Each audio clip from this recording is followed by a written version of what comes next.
Oke guys, hari ini kita mau bicara sedikit mengenai hobi saya yang lain. Kalau Anda yang mengenal saya, sebagian besar adalah saya sebagai praktisi Brazilian Jiu-Jitsu.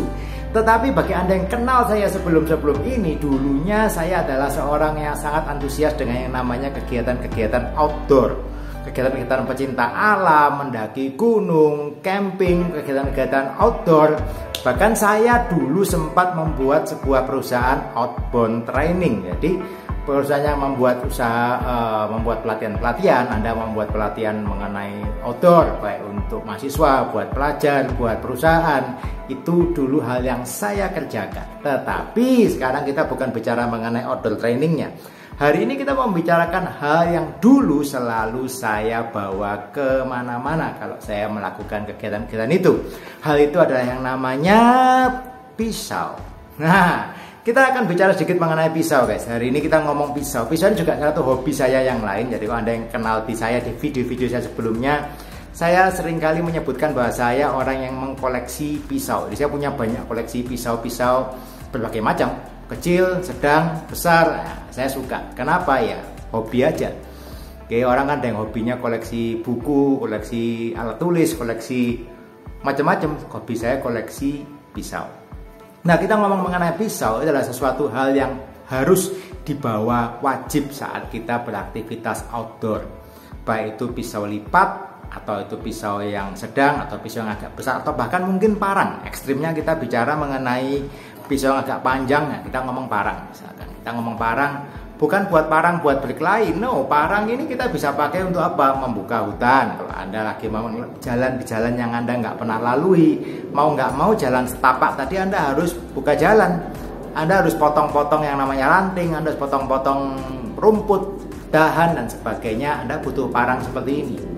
Nah, kita ngomong mengenai senjata tajam, atau kita ngomong mengenai pisau, atau kita mengenai barang-barang tajam ini, sebagian besar yang ada di kepala orang adalah ini senjata. Kalau saya ngomong parang, senjata dong. Itu kan bisa buat bacok orang. Kalau saya bicara mengenai pisau, wah ini bisa buat nusuk orang ini, atau bisa buat apapun lah. Itu yang selalu ada di benak orang kalau kita bicara mengenai barang tajam tadi.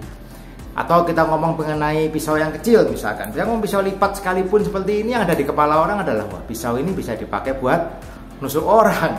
Ya kan, jadi yang membawa pisau ini pun kalau kita ngomong di Indonesia ini adalah barang yang terlarang. Di mana-mana enggak boleh dong bawa pisau seperti ini. Tetapi kita harus memahami bahwa yang namanya barang-barang tajam tadi di dunia sebetulnya mereka disebut sebagai tools, bukan hanya weapon.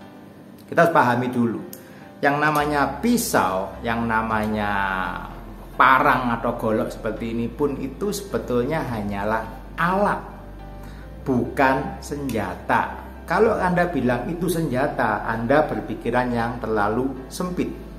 Kalau saya ngomong pisau seperti ini, apakah ini pisau lipat seperti ini, pisau ini senjata? Bisa ya, bisa tidak. Kalau saya pakai ini untuk menusuk orang atau saya pakai untuk melukai orang, ini jadi senjata yang berbahaya. Kalau saya ngomong ini jadi alat, contohnya buat apa? Saya barusan dapat paket dari Tokopedia. Kalau saya mau unboxing paket ini, saya kan tidak harus saya buka, saya sobek-sobek, sobek semua kan? Belum tentu. Saya bisa buka paket ini dengan baik-baik. Saya gunakan pisau kecil saya potong di ujungnya sini aja. Kemudian saya bisa buka. Saya bisa lihat isinya. Isinya sudah sesuai dengan pesanan saya. Oke. Nah, itu salah satu kegunaan Anda mempunyai pisau. Tidak selalu yang namanya pisau itu menjadi senjata. Kalau saya masuk ke hutan, saya pergi ke tempat camping misalkan, saya mau mencari kayu bakar, mau nggak mau saya harus memotong beberapa ranting pohon mungkin, atau saya harus mencari beberapa ranting-ranting yang sudah jatuh di sekitar area, saya potong-potong, kemudian saya mulai pakai untuk menggunakan ini, untuk menggunakan nyalakan api bisa, ya kan? Kalau Anda yang sudah pernah outbound, ini bisa dipakai untuk menyalakan api, ya kan? Atau kemudian yang lebih lanjut lagi, Anda mau masak misalkan. Anda mau masak ya otomatis Anda harus potong-potong kan. Anda harus potong-potong entah itu sayur, entah itu daging, entah itu hal-hal yang lain, Anda harus potong-potong sebelum Anda masak. Bisa nggak Anda bayangkan Anda mau melakukan hal-hal tersebut tanpa Anda membawa pisau, parang, atau golok tadi? Anda harus pakai tangan, sobek-sobek pakai tangan. Anda motong daging itu tanpa Anda punya pisau itu, Anda kalau belum pernah merasakan, Anda tidak bisa membayangkan. Anda bisa pernah masuk dapur mau motong daging dan Anda tidak punya pisau yang tajam, itu mangkelnya bisa mau dipotong-potong susahnya kayak gini. Itu susah. Tidak selalu yang namanya pisau, golok atau benda tadi harus dipahami sebagai senjata. Itu harus dipahami sebagai alat. Alat yang bisa membantu pekerjaan-pekerjaan kita. Di dalam fungsi alat itu termasuk alat ini bisa untuk menyakiti orang. Saya bisa untuk membaca orang, saya bisa menusuk orang. Itu salah satu kegunaan dari alat tadi. Tetapi bagaimana menggunakan alat tadi akan kembali kepada kita sebagai penggunanya. Sekarang kita akan kembalikan semua hal tadi yang saya ngomongkan 5 menit tadi, kita ngomong sebagai bela diri.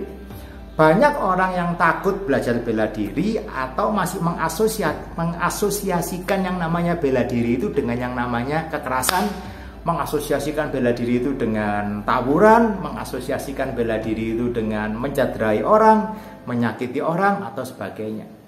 Anda harus pahami bahwa yang namanya bela diri, seni bela diri apapun itu bentuknya, itu hanyalah alat. Itu hanyalah salah satu bentuk latihan. Bisa nggak Anda menyakiti orang tanpa berlatih bela diri? Sangat bisa. Orang yang nggak pernah latihan bela diri, mukul orang bisa, nampar orang bisa, nendang orang bisa nggak? Bisa. Nggak perlu latihan bela diri. Tetapi kalau Anda berlatih bela diri, Anda punya kontrol terhadap apa yang Anda pelajari. Anda latihan bela diri, Anda tidak akan kok mukul orang sembarangan. Kenapa?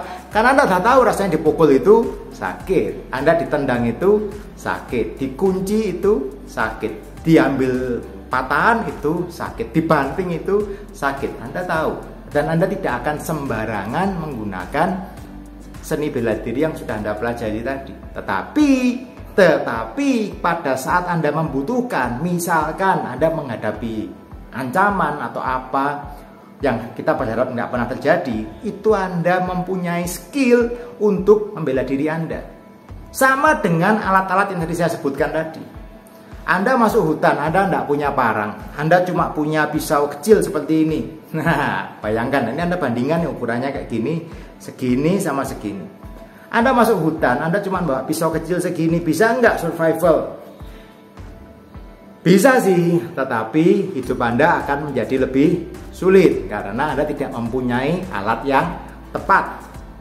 Bisa nggak Anda bela diri tanpa latihan bela diri? Bisa. Anda ambil barang, lemparkan sembarang, ambil meja, kursi, lemparkan ke orang, bisa nggak buat bela diri? Bisa, tetapi itu tidak efisien.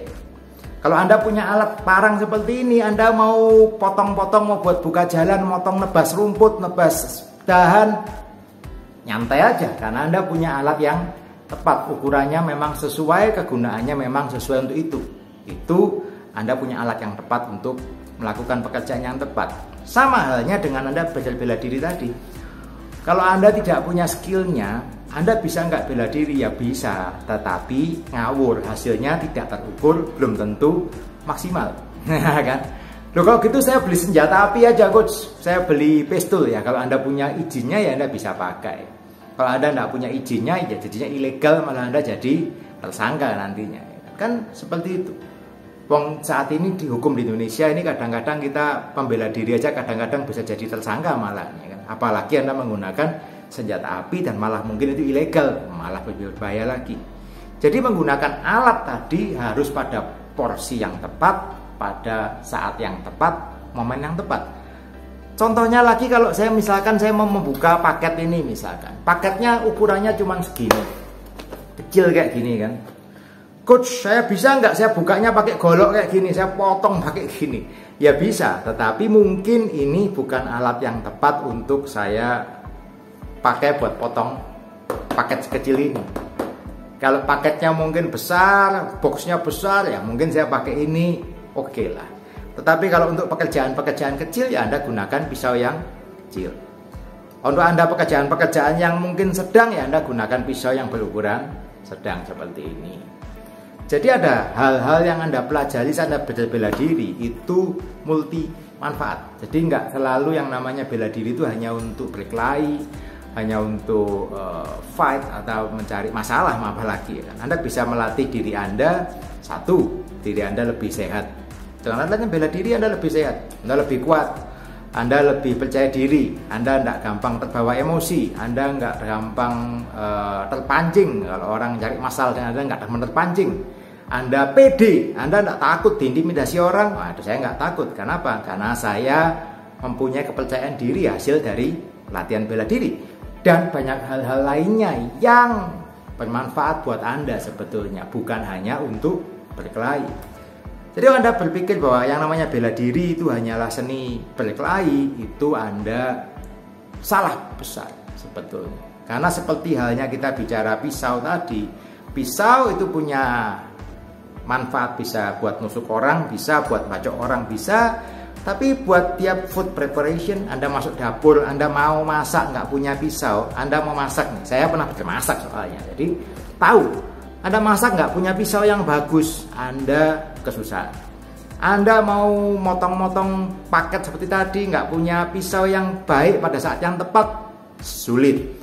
Anda mau masuk hutan seperti tadi yang hobi saya tadi, Anda nggak punya alat yang tepat, hidup Anda sulit juga. Jadi Anda mempunyai alat, Anda punya alat yang tepat dan Anda bawa pada saat yang tepat, itu jauh lebih baik.